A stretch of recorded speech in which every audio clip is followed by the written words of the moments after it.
Tribuners, pemerintah pusat akhirnya merealisasikan janji menjadikan Provinsi Maluku sebagai lumbung ikan nasional. Salah satunya dengan pembangunan Ambon Newport yang akan segera dilakukan. Rencananya, bulan depan Presiden Joko Widodo juga akan meletakkan batu pertama pembangunan Ambon Newport. Lalu sejauh ini bagaimanakah persiapan pembangunan Ambon Newport? Untuk membahas terkait dengan hal tersebut, saat ini di studio tribunambon.com saya sudah bersama dengan anggota DPRD Maluku dari Komisi 3, Pak Paujan Alkatiri, atau mungkin saya panggil Abang aja. Yeah. Selamat sore Abang, Assalamualaikum. Sore. Sehat hari ini ya Bang? Alhamdulillah. Oke. Nah, Tribuners, special interview hari ini seperti biasa disiarkan melalui Facebook dan juga YouTube tribunambon.com. Kalau Tribuners ada pertanyaan yang ingin disampaikan, itu boleh langsung komen di kolom komentar Facebook ataupun YouTube kami. Nanti saya akan sampaikan langsung ke Abang biar bisa dijawab. Saya panggilnya Abang Paujan atau Abang Ojan aja nih, Pak? Bang Ojan boleh. Oke, Bang. Oke, Bang. Bang, kan kita tahu rencana Maluku ditetapkan sebagai lumbung ikan nasional ini karena memang potensi perikanan di Maluku. Ya. Menurut Abang gimana? Abang melihat bagaimana sih potensi perikanan di Maluku ini? Selamat sore Tribuners sekalian.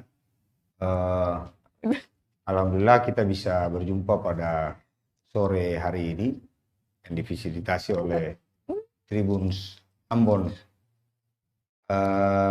Pertama, kalau kita lihat tentang potensi perikanan di Maluku ini luar biasa hebat. Dari total 12,5 juta ton produksi ikan nasional, itu didominasi oleh ikan dari Maluku, kira-kira 35% atau sekitar 4,7 juta ton per tahun. Nah, ironisnya kemudian potensi perikanan kita itu belum sampai saat ini belum tergambar lewat kesejahteraan rakyat di Maluku sebagai pemilik sumber daya alam, juga belum tercermin dalam potensi PAD yang mampu menyumbangkan angka-angka PAD dalam PBD kita. Itu sekali lagi ironi bagi saya. Kita tahu potensi perikanan kita itu ya menurut beberapa kali penelitian oleh lembaga penelitian, sebut saja yang saya tahu dari Pusat Kajian Sumber Daya Pesisir dan Lautan IPB, itu potensi laut kita itu mengandung potensi tuna terbesar, bahkan 5 besar di dunia. Nah, ikhtiar pemerintah dalam mendorong dua program strategis nasional, beta koreksi. Tadinya itu memang Ambon Newport, tapi hari ini sudah diganti New Ambon Port. Oke, kembali ya di Ambon diksinya Port. diganti New Ambon Port. Nah, dua program strategis nasional yang sudah dibicarakan dari 2010. Baru kemudian lewat era Joko Widodo hari ini ditargetkan program pembangunannya itu harus berjalan per 2023. Oke, Abang tahan dulu. Berarti bisa dibilang kalau meskipun potensi perikanan melimpah di Maluku, tapi sama sekali tidak menjamin kesejahteraan masyarakat selama ini. Iya, kita lihat begitu. Padahal kita harus jujur bahwa potensi alam Maluku lah yang kemudian mengundang Belanda datang untuk menjajah Indonesia. Jepang sampai ke Indonesia, itu semua karena tergiur oleh potensi alam. Kita sebut saja Maluku ini bukan hanya perikanan. Kita punya, hari ini ada blok gas Marsela, hutan kita juga kaya, tapi kesemuanya termasuk dari sektor perikanan itu belum tergambar dalam peta kesejahteraan rakyat Maluku. Nah, disinilah masalahnya. Nah, catatan terakhir dari beberapa teman-teman, jangan sampai kemudian ikhtiar pemerintah untuk membentuk New Ambon Port dan lumbung ikan nasional ini justru meminggirkan nelayan lokal atau penduduk asli yang semestinya menikmati atau ikut kebagian kue dari potensi alam yang sudah Tuhan anugerahkan buat kita ini. Gitu. Oke, karena Abang udah bahas soal Maluku sebagai lumbung ikan nasional, ada hubungannya.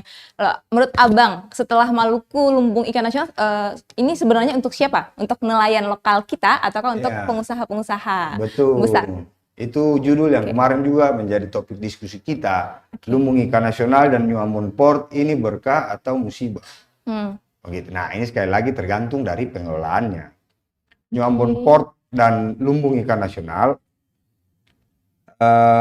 sampai saat ini kami di DPRD juga belum ketemu skema pengelolaan yang jelas bagaimana. Saya pribadi menekankan kepada pemerintah, jika pemerintah serius dalam upaya mensejahterakan rakyat lewat 2 program ini, mau tidak mau kita harus terlibat aktif dalam pengelolaannya. Tapi sampai hari ini pun Provinsi Maluku belum, yang saya lihat, belum punya perda untuk melindungi hak-hak nelayan yang ada di sekitaran situ. Itu satu. Yang kedua juga saya lihat belum ada niat pemerintah daerah untuk membentuk satu badan usaha milik daerah yang kemudian nanti ikut dalam pengelolaan New Ambon Port dan lumbung ikan nasional. Jika tidak, minta maaf, kita bisa curiga bahwa lumbung ikan nasional dan New Ambon Port hanya akan dikelola oleh kelompok-kelompok pebisnis elit atau korporasi-korporasi besar, sehingga kemudian ya pengelolaan ikannya akan sama seperti hari ini. Rakyat hanya jadi penonton, pola pembinaan nelayan juga pas-pasan yang dilakukan oleh pemerintah, lalu ikan-ikan kita hanya menguntungkan oleh kelompok-kelompok pebisnis tertentu yang notabene-nya bukan orang asli Maluku. Jadi bisa kesimpulannya Abang juga anggota DPRD, sebagian tidak mendukung rencana lumbung ikan nasional ini ada? Tentu begini maksud kita. Kita semua sambut gembira penetapan Maluku sebagai lumbung ikan nasional, pendirian New Ambon Port, turunan dari lumbung ikan nasional, nanti ada beberapa paket strategis. Cuma catatannya adalah pemerintah daerah harus serius untuk menangani hal ini, mulai dari program perencanaan, sosialisasi, pembebasan lahan, sampai nanti pengelolaan dari lumbung ikan nasional. Nah, bentuk keseriusan itu adalah pemerintah harus punya perangkat aturan yang melindungi nelayan-nelayan setempat. Jangan sampai ini kemudian jadi penonton, kapal-kapal asing masuk, kapal-kapal besar masuk, nelayan-nelayan kita yang ada di New Ambon Port dan daerah lumbung ikan nasional hanya menjadi penonton. Satu, itu harus ada perangkat aturan yang melindungi nelayan, dan yang kedua harus ada badan usaha milik daerah yang mengelola tentang perikanan tangkap yang ada di Maluku. Sehingga kita punya legal standing yang jelas untuk ikut campur dalam pengelolaan bisnis di New Ambon Port dan ini. Nah, soal dua tadi yang perlu dilakukan oleh pemerintah Provinsi Maluku, ini tahun lalu Gubernur Maluku Murad Ismail sempat mengatakan seperti ini. Kalau saya lumbung nasional, Maluku akan segera menjadi lumbung ikan nasional.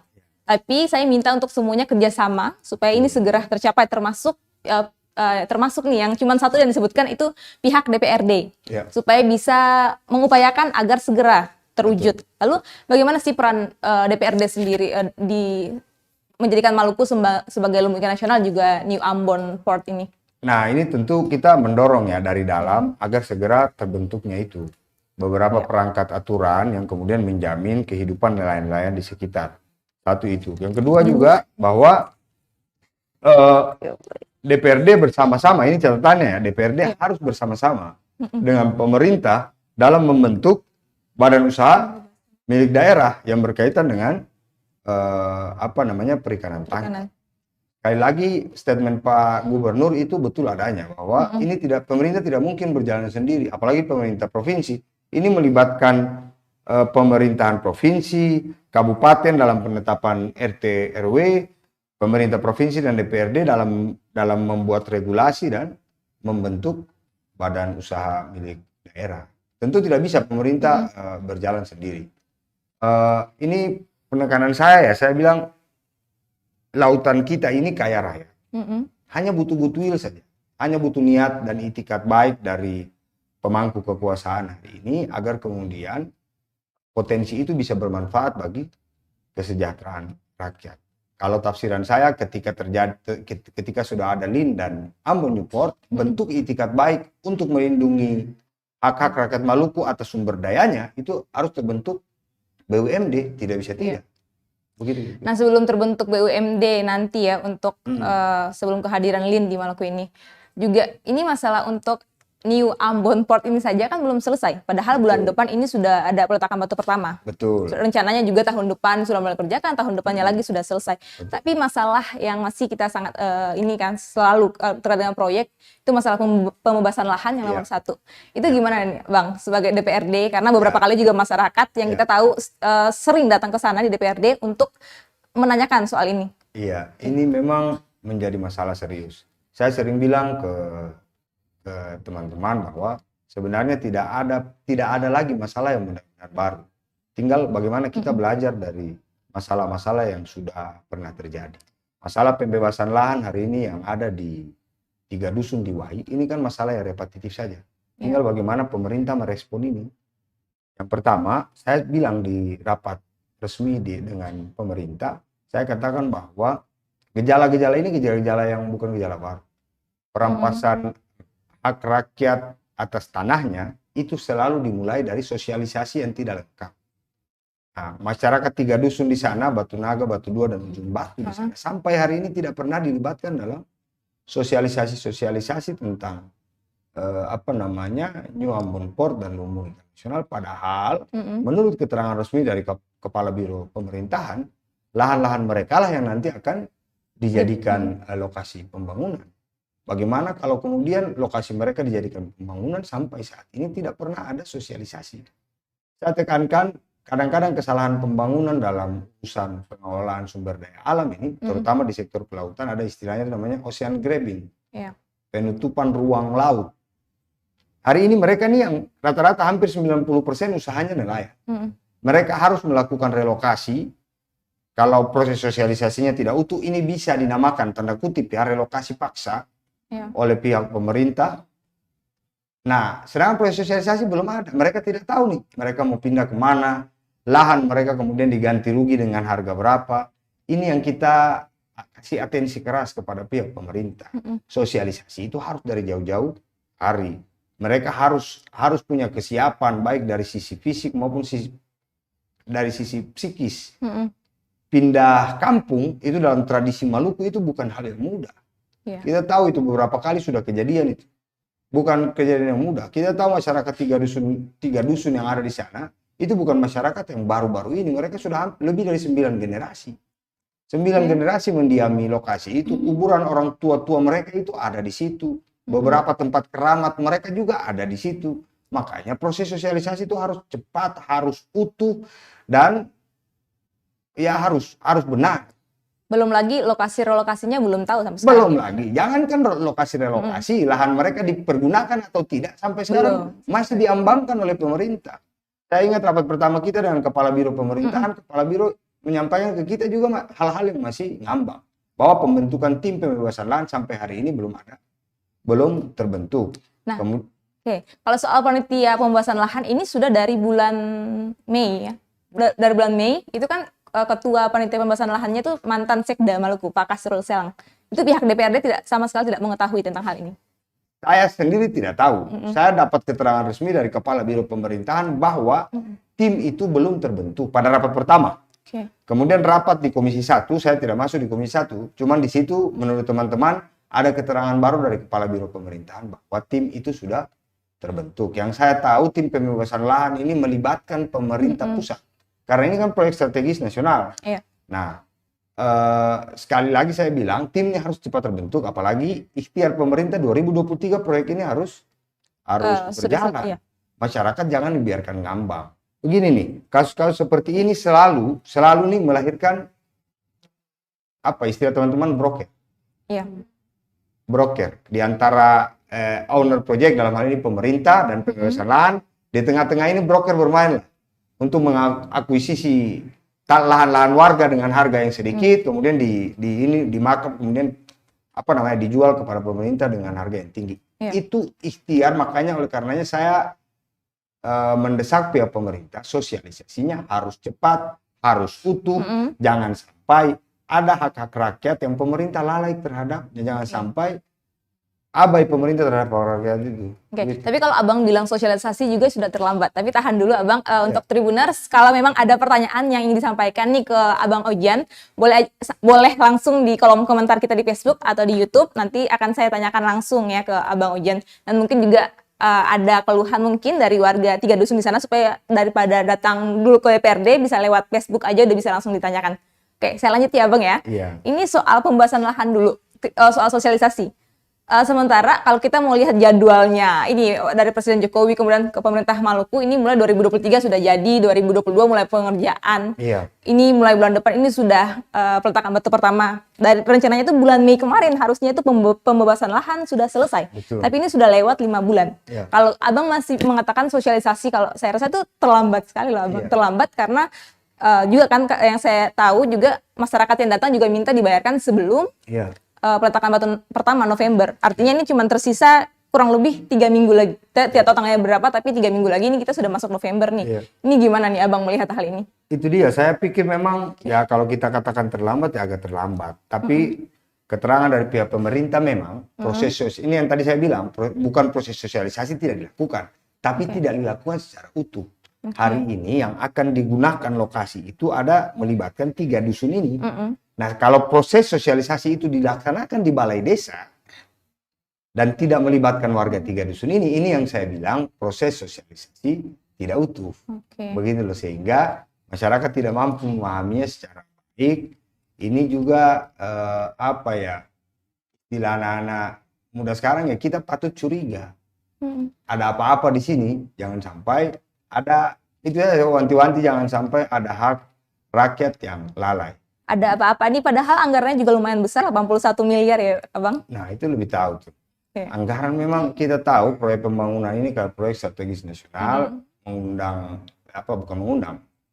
membuat apa, konsekuensinya ada anggaran besar. Anggaran besar ini yang kita tahu mestinya itu dimanfaatkan sebanyak-banyak oleh rakyat. Kalau kita ikut dari media-media sosial, misalnya kalau kita pantau media sosial, hari ini misalnya di Jawa, ada pembebasan lahan rakyat untuk pembangunan tol dan apa kalau bahasa tuh ada miliarder baru. Kalau kita ikuti itu, Tribuners semua ikuti kan ada. Itu yang juga kita harapkan, jangan sampai rakyat Maluku ini beda dengan orang Jawa. Ketika ada proyek strategis nasional seperti ini, ada pembebasan lahan, jangan sampai ada orang miskin baru. Kan itu beda nanti kita dengan Jawa. Jawa ketika ada pembebasan lahan untuk proyek nasional, proyek besar, ada miliarder baru. Nah, kita khawatirkan ketika terjadi proyek strategi nasional, terjadi pembebasan lahan, orang miskin baru lahir di Maluku. Itu yang kekhawatiran kita. Saya sebut contoh saja hari ini, beredar nih di masyarakat, pembebasan lahan dengan angka yang sangat sedikit. Sekali lagi, ini bukan keterangan resmi pemerintah. Tapi angka-angka itu kan membuat kita miris. Dunia hari ini terbuka, orang lihat hari ini betapa besar penghargaan pemerintah terhadap lahan-lahan masyarakat di Jawa. Orang Jawa bisa jadi miliarder karena ada proyek pemerintah. Orang Maluku jadi miskin baru. Pak tadi Pak ada bilang soal dibayar berapa ke warga. Ini bukan resmi ya, tapi itu berapa Pak? Isunya berapa yang terdengar? Berapa banyak? Itu berapa? Banyak. Ada angka 36.000, ada angka 50.000. 36.000 ini jelasnya berapa banyak Pak? Saya nggak tahu. Sekali lagi ini belum ada keterangan resmi dari pemerintah. Di pihak pemerintah sendiri ada tahapan-tahapan bahwa nanti ada satu lembaga yang melakukan apa nama istilahnya penilaian atas tanah ini, apa namanya lembaga apresial yang nanti melakukan penilaian atas tanah ini. Tapi masyarakat di 3 dusun sana sudah punya jurisprudensi, ada pengalaman mereka. Di sebelah itu pernah ada proyek pembangunan PLTU, begitu loh. Ada nilai yang sudah disepakati waktu itu diapresiasi oleh masyarakat. Ada janji-janji pemerintah yang diberikan kepada masyarakat ketika lahan mereka digunakan. Dan saya mendapat keterangan langsung dari masyarakat, banyak kemudian perjanjian-janji ini yang tidak ditepati, seperti pengadaan air bersih, pengadaan jalan, dan segala macam. Ini kan menimbulkan traumatik di masyarakat. Jika kita bandingkan misalnya dengan proyek-proyek pembebasan lahan di daerah-daerah lain, orang bisa jadi miliarder, kita kok kayak tambah susah. Itu saya bilang tuh. Mungkin itu beda Maluku dan Jawa. Ketika ada pembebasan lahan di Jawa, orang jadi miliarder baru. Di Maluku mungkin orang jadi miskin, Bang. Atau bisa jadi itu bukan direlokasi, tapi digusur, diusir gitu ya, Bang ya? Kalau bisa jadi tafsiran kita, kalau proses sosialisasinya tidak utuh, ini yang bisa dinamakan gusur paksa. Begitu. Memang prihatin sekali kita. Saya terakhir ke sana, saya melihat tangisan ibu-ibu yang sangat banyak. ini sekali lagi terkait dengan 9 generasi sudah mereka di sana. Para orang tua, leluhur. Jangan lupa kita ini punya tradisi pulang kampung. Setiap mau menjelang puasa, menjelang hari besar keagamaan, kita ini sudah punya budaya, tradisi, bahkan itu sudah menjadi kepercayaan kita. Ada tradisi pulang kampung. Ketika mereka ini dan pulang kampung ini salah satu subjudulnya itu mengunjungi makam orang-orang tua. Dan orang-orang tua mereka ini sekarang di sana. Ketika dipindahkan ini konsekuensinya bagaimana? Ketika hari raya keagamaan mereka mau pulang kampung. Itu faktor psikologi yang harus dipikirkan juga oleh pemerintah. Nah, ini soal pembebasan lahan saja ini banyak sekali masalah, apalagi ketika nanti dibangun Lin dan New Ambon Port ini. Nah, Abang, tadi ini juga kan ada 4 menteri yang sedang datang ke Ambon untuk membicarakan terkait dengan pembangunan New Ambon Port yang bulan depan ini. Itu ada dari DPRD sendiri ada informasi terkait dengan hal ini yang lebih lanjut. Kita nggak dapat informasi tentang itu, cuma kita tahu bahwa kunjungan ini memang berkaitan dengan peninjauan persiapan pemerintah dalam pelaksanaan New Ambon Port dan nasional. Semakin dekat waktu ini, mestinya pemerintah ya harus lebih siap. Sekali lagi saya katakan, kami dari DPRD menyambut sangat baik tentang 2 program strategis nasional. Ini juga saya tanyakan ke masyarakat 3 dusun. Bahwa mereka juga menyambut baik jika ada proses pembangunan ini. Kita harapkan kan efek dari 2 pembangunan proyek strategis nasional ini ada dampak ekonomi yang langsung dirasakan oleh rakyat Maluku. Ada manfaat yang bisa kita ambil dari sumber daya alam yang Tuhan titipkan untuk kita ini. Tapi sekali lagi prosesnya harus benar. Mulai dari proses sosialisasi, pembebasan lahan, sampai pada bagaimana menjamin hak rakyat ketika 2 proyek strategis nasional ini ada, gitu. Untuk mendukung, kalau Abang sudah melihat proses pembebasan lahan saja sudah bikin masyarakat seperti begini, menurut Abang ke depannya nanti apakah Lin ini akan mensejahterakan rakyat atau malah membuat perut orang yang gendut, maksud saya tanda kutip, semakin gendut? Saya dengar terakhir DPRD melalui Komisi 1 langsung turun ke 3 dusun untuk memantau dinamika yang hari ini terjadi, dan informasi-informasi dari masyarakat itu sudah lewat Komisi 1. Tadi sebelum kesini saya komunikasi sama Ketua Komisi 1, mungkin dalam waktu dekat sudah ada mediasi-mediasi yang dilakukan oleh DPRD melalui Komisi 1 dengan pihak-pihak terkait, termasuk masyarakat 3 dusun. Ya, kita semua berharap 2 proyek strategis nasional ini punya dampak baik terhadap pembangunan di Maluku. Yang penting itu aja. Tadi istilah yang saya sampaikan, ada satu istilah namanya ocean gaping. Itu penutupan ruang laut dari masyarakat, ruang akses laut. Nah, kita tidak berharap Lin dan New Ambon Port ini menjadi ocean gaping di Maluku. Oleh karenanya pemerintah harus memperhatikan serius tentang proses pembebasan lahan dan relokasi. Kesian masyarakatnya.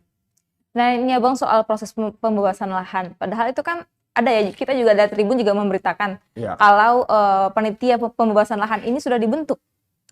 Itu yang mesti jadi gimana nih Bang, kalau misalnya soal pembentukan ini saja tidak diketahui, lalu antisipasinya nanti gimana? Nanti untuk sosialisasinya.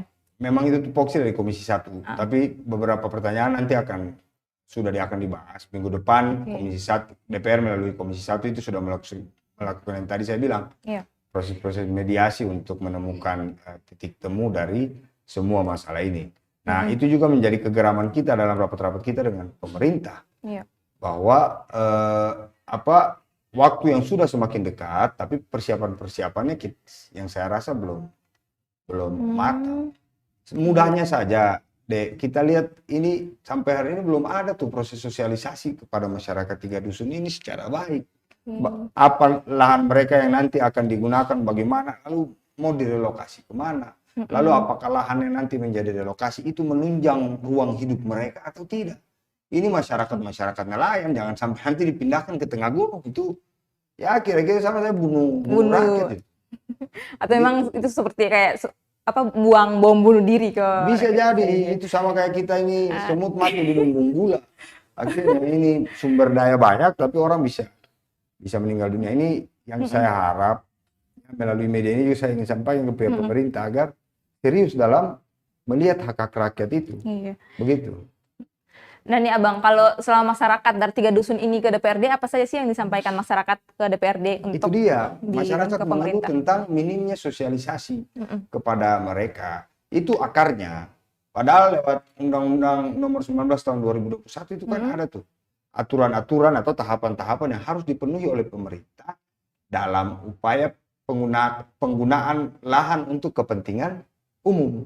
Begitu loh. Mulai dari tahapan sosialisasi sampai seterusnya, dan itu detail. Tinggal kemudian pemerintah konsisten saja dalam memenuhi aturan-aturan itu. Hari ini yang menjadi ketakutan di masyarakat adalah hampir setiap hari ada proses intimidasi. Ada juga proses intimidasi Proses di sana. intimidasi hampir setiap hari terjadi. Bahkan ada beberapa yang sudah direkam lewat video. Ini yang membuat kita prihatin sekali. Bukan dari lembaga resmi pemerintah, tapi bagi saya karena proses sosialisasi tidak utuh, ini sama saja pemerintah membuka ruang intimidasi-intimidasi ini terjadi. Ya kasarnya ya, kira-kira ini tanda kutip pemerintah membuka ruang agar praktek perbrokeran ini terjadi hari ini. Padahal kalau mau bilang dalam Undang-Undang 19 tadi itu harusnya kan pembebasan lahan ini dilakukan langsung pemerintah dan masyarakat harus langsung bekerja. Iya, ini juga keterangan dari Kepala Biro Pemerintahan bahwa nanti akan dibentuk tim yang berisi dari BPN, kemudian orang-orang dari kementerian, mungkin kita dari pemerintah daerah juga terlibat. Begitu loh. Entah nanti coba dikonfirmasi lagi apakah tim itu sudah terbentuk atau belum. Ataukah tim yang baru terbentuk ini tim inisiasi dari pemerintah daerah. Tapi tim ini harus bekerja cepat, proses sosialisasi harus cepat dan utuh sampai ke masyarakat yang terlibat dalam proses ini. Ya, padahal juga ya Abang, kalau untuk tim ini, kalau kayak saya, kita pernah beritakan berapa kali, Presiden Jokowi awal tahun lalu sudah memberikan instruksi langsung ke pemerintah segera bentuk tim, supaya ini bisa langsung, pembahasannya bisa langsung bulan Mei, lalu selesainya itu bulan November. Nah itu juga kan berarti bisa dibilang sangat lambat sekali, apalagi masalah lumbung ikan nasional ini kan sudah didengungkan, sudah direncanakan tuh sebelum Jokowi. Jokowi sekarang sudah 2 periode, itu dari zamannya SBY, 11 tahun dari yang lalu. 2010. Iya, dari 2010. Sekarang berarti artinya 11 tahun kan? Ya. Jadi kalau bisa dibilang 11 tahun ini, dari 11 tahun ini lumayan lama. Bisa dari anak kita dari masih kecil sampai dia sudah usia SMP itu pembentukannya itu bisa untuk menuju ke ini. Tapi kenapa lambat sekali ini dari pemerintah Maluku? Ya, itu mestinya dijawab oleh pemerintah. Mudah-mudahan saja corona tidak lagi menjadi alasan dalam apa namanya proses pembebasan lahan ini. Ini juga pertanyaan kita, kenapa pemerintah sangat lambat sekali dalam melakukan proses-proses terhadap pembangunan 2 proyek strategis nasional ini. Termasuk pemerintah juga harus menjawab kenapa lahan yang dipilih itu. Andaikan misalnya di Wai, kenapa di situ? Itu harus ada apa namanya proses sosialisasi. Kenapa di situ? Apakah itu kemudian memudahkan kapal-kapal yang nanti ini dan segala macam? Tapi publik melalui undang-undang keterbukaan informasi publik berhak tahu kenapa kebijakan, apa reasoning dari kebijakan pemerintah itu. Begitu loh. Kan awalnya juga rencananya kan tuh cuman di Ambon, Tulehu, kemudian Wai. Lalu tahun lalu juga sempat nih ada misalnya masyarakat dari Kepulauan Aru yang sempat juga kan protes. Lalu ini kenapa di Wai? Kenapa cuma di Tulehu? Kenapa bukan di Aru atau bukan di Banda yang banyak sekali kan di sana? Betul. Nah, kalau itu yang mudah-mudahan pengembangan pengelolaan perikanan mudah-mudahan sampai sana ya. Ini sekali lagi pikiran saya. Kita perlu dapat keterangan resmi dari pemerintah. Seperti di Aru saja. Melalui keterangan dulu mantan Wakil Menteri Pak Alex Retraubu, per hari kita bisa mendapatkan 6.000 ton ikan. Per hari. Bayangkan. Betapa banyak yang kita, ini ketemu bahasa orang bilang kali-kali binongko saja. 6.000 ton itu kan sama dengan 6 juta kilo. Kalau kita hitung kali binongko kali 1.000 saja untuk retribusi perikanan, it mean 6 miliar kita bisa dapat sehari dari Laut Aru. Sekali lagi catatannya jika pengelolaannya baik. Jika pengelolaannya baik, jika pemerintah berani. Sebenarnya itu yang mestinya disosialisasikan oleh pemerintah. Kira-kira gini loh Ambon Newport. Saya nggak tahu, tapi saya belum lihat juga, teman-teman wartawan juga belum punya itu mungkin. Ambon Newport skemanya seperti apa? Pengembangan dari lumbung ikan nasional itu seperti apa? Saya yakin juga bukan cuma di Wai saja, pasti program-programnya itu akan sampai di mana-mana. Catatannya adalah Jangan sampai lin ini kemudian membuat masyarakat nelayan kita yang hari ini kecil-kecil ini, ya pemerintah tidak boleh lagi mengulangi apa sebelum Menteri Susi itu kan, Menteri Susi mengeluarkan kebijakan apa namanya tentang kapal-kapal diseleksi dan segala macam. Itu kan kita baca dari kebijakan sebelumnya, jangan kita mengulangi itu lagi. Oke, soal kapal nih Bang, saya juga baca kan, itu katanya takutnya nanti kalau lumbung ikan malah bukan kapal-kapal untuk nelayan lokal kita, tapi kebanyakan dari luar negeri. Kan sama yang kayak tadi Abang bilang, sebelum lin saja itu banyak sekali kapal yang mangkal, istilahnya mangkal aja loh.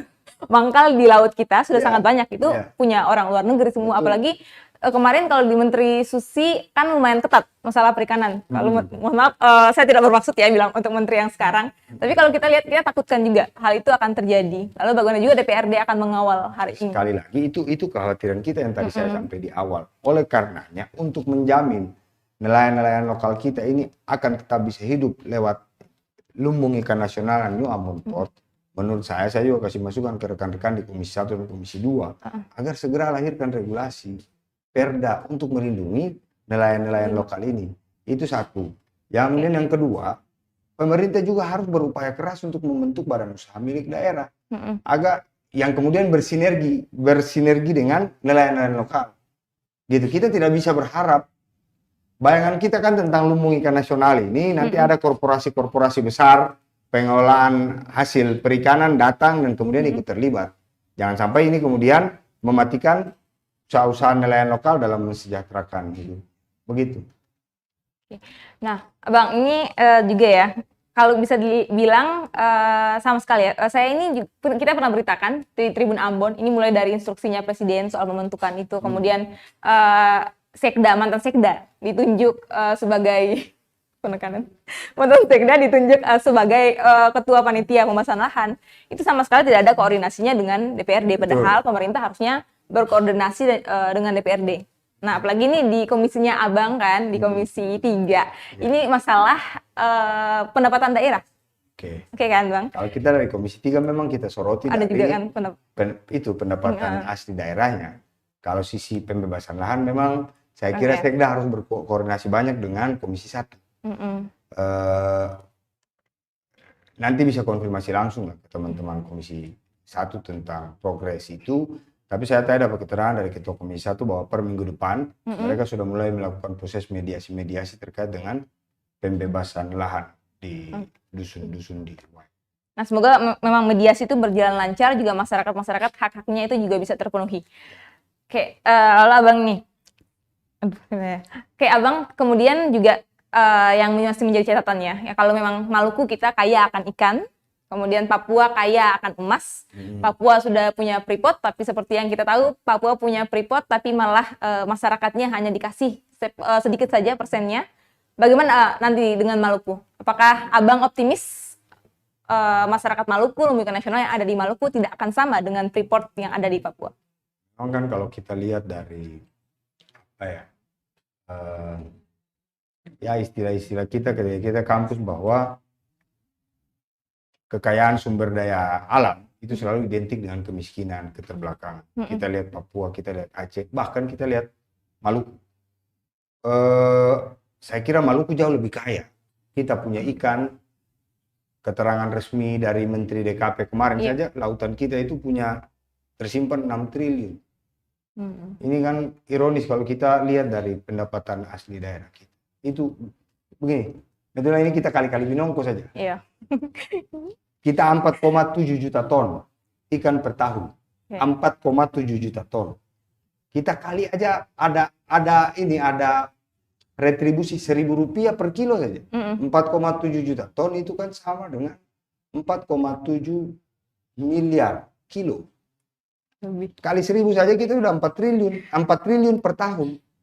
Nah, itu ironis dari pengolahan ikan. Memang ada masalah-masalah yang sering kita bicarakan di DPRD. Pertama tentang Balai Uji Mutu Perikanan.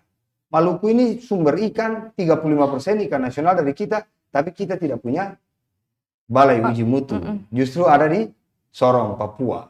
Ini kan yang membuat ironi. Makanya dari awal sebenarnya kita dorong, minta maaf nih, karena ini sudah dari 2010.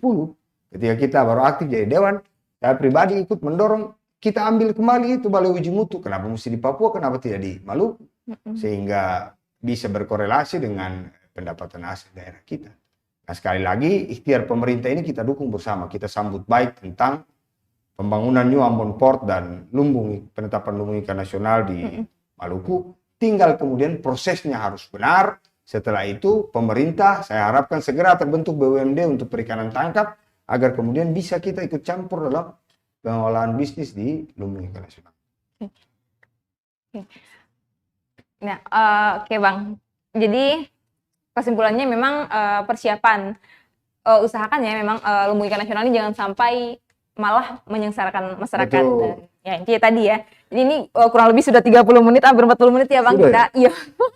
Cepat sekali rasanya, padahal kalau mau bilang bicara soal ini banyak sekali, apalagi kalau 10 tahun ya pembentukannya.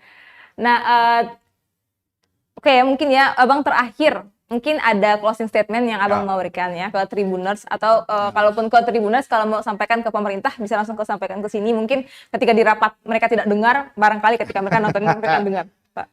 Saya yakin pemerintah daerah Provinsi Maluku lewat Gubernur Pak Murad Ismail yang kita cintai ini punya cita-cita besar. Sekali lagi lumbung ikan nasional ini ide dari 2010.